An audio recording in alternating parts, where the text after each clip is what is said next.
Welcome to my studio. I'm Bonnie Lahota. I developed the DOS transfer systems, the sauces, and the film that is used for creating image transfers made from your digital photographs.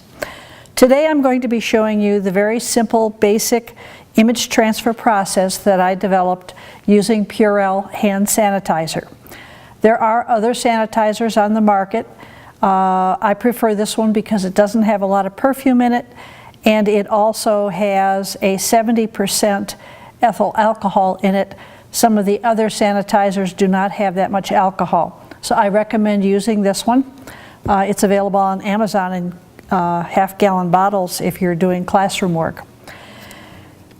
You'll need to gather up a few items to do this. One is an image printed on the DOS film, and I'm using the classic film. When you print on the film, touch both sides with a damp finger. Print on the sticky side.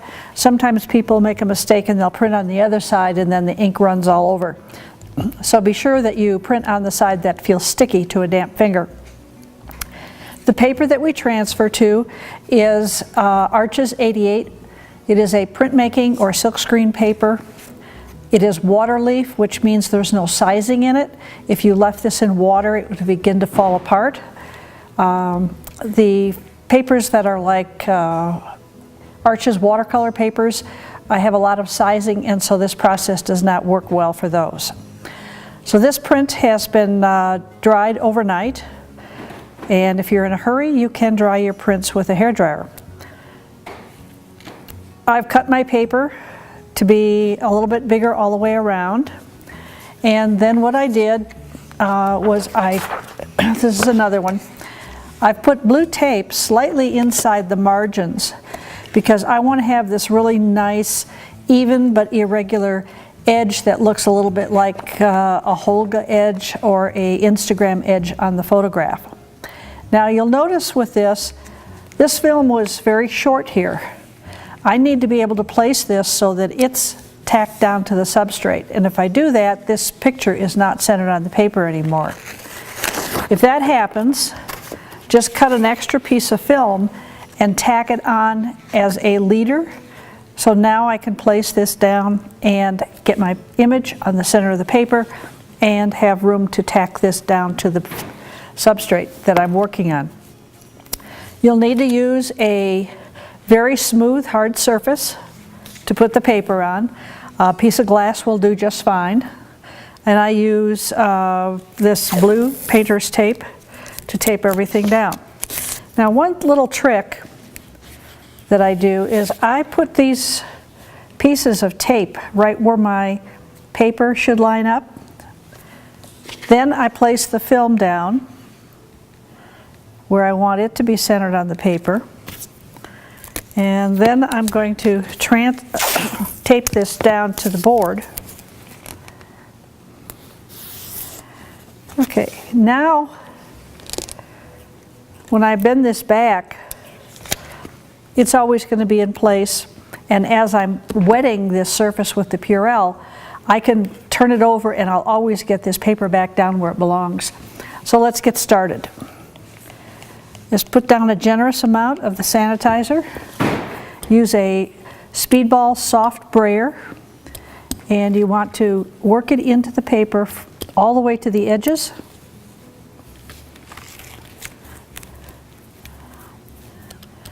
This paper will soak up quite a bit of sanitizer.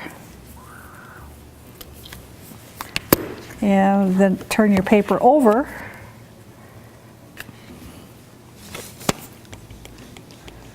I'm going to soak the back side. This is a process that is really good to introduce elementary school kids to the process.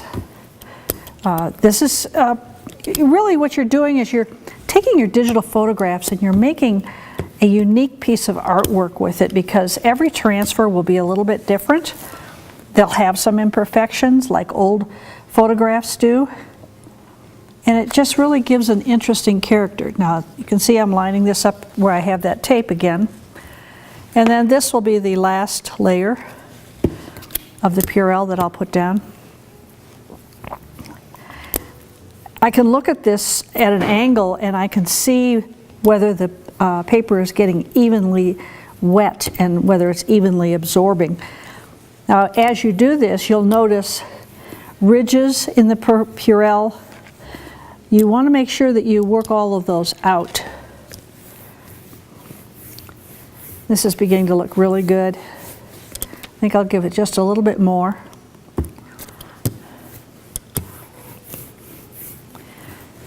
There were a few supplies you need to gather up to do these, and those are listed on the first screen that I've shown you here.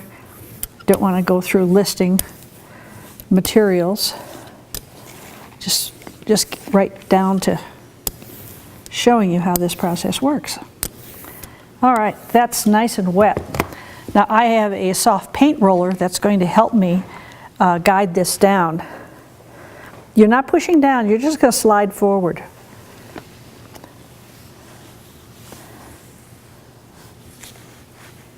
Then I'm going to take my brayer, wipe it off on another piece of paper, and just gently, don't press in too hard, just gently roll across. Then I have a 1-minute timer here that is going to keep track of my 1 minute that this will be down. And where I have taped this on the other side now, I'm going to have a really pretty edge on this. That's not necessary to do, but I really like to have a nice finished look to my transfers. You might want to just take your finger and ever so lightly make sure that that's pressed down. This just takes about a minute. What happens is the Purell and the alcohol in it goes up and dissolves the inkjet film that's on the clear material, and then it's absorbed into the paper. Well, this minute is going pretty quick, but let's take a peek and see. I'll do it from this side.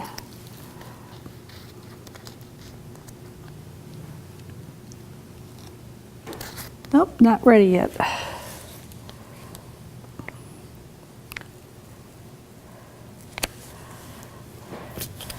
think I'll give this a good pressing. A little bit more firmness to the rolling now.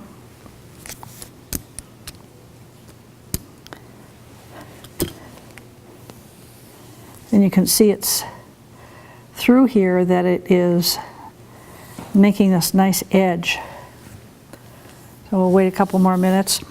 Depending on the humidity where you live, this will vary, and it also the time varies based on how long your print dried, and also whether you have used an Epson printer that has piezo inks, or if you've used a Canon that has the thermal inkjet.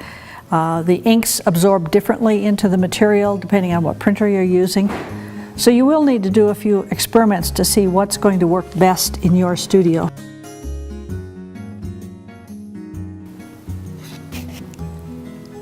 Oh, this is looking gorgeous.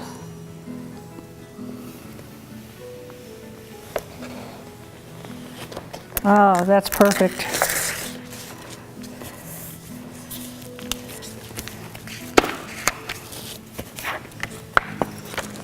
Absolutely perfect transfer. And now I'm going to leave this on this whiteboard. This is a piece of polypropylene. It's a non-absorbent surface. I like to let it stay on this board to dry so that the paper dries completely flat.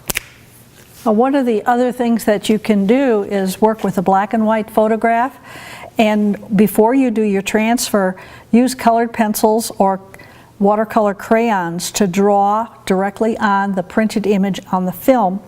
Any place that you draw, like here there was the orange and yellow on this part of the building, and then I took a wet paper towel and wiped into the edges a little bit. All of that transfers when you do this onto the Arches 88 paper. So any handwork, including Stabilo pencils, are very nice. This is another example where I colored in just the legs of this bird, purple on the toenails, a few red feathers. I took a Stabilo graphite pencil and drew in some missing feathers that were on this leaf. So this is all handwork that can be done. Again, I wiped off the edges on the film so that I created a completely different kind of edge than what we had on this typewriter piece that we just did. So there's a lot of experimenting that can be done. I don't really recommend this for very, very large pieces. I think 22 by 30 would be a bit much. You'd probably have to use a whole bottle of sanitizer to make that work. But certainly in a school situation or when you're just learning, do some 8 by 10s, 5 by 7s, and just get a feel for how this transfer process works. Thank you for visiting my studio.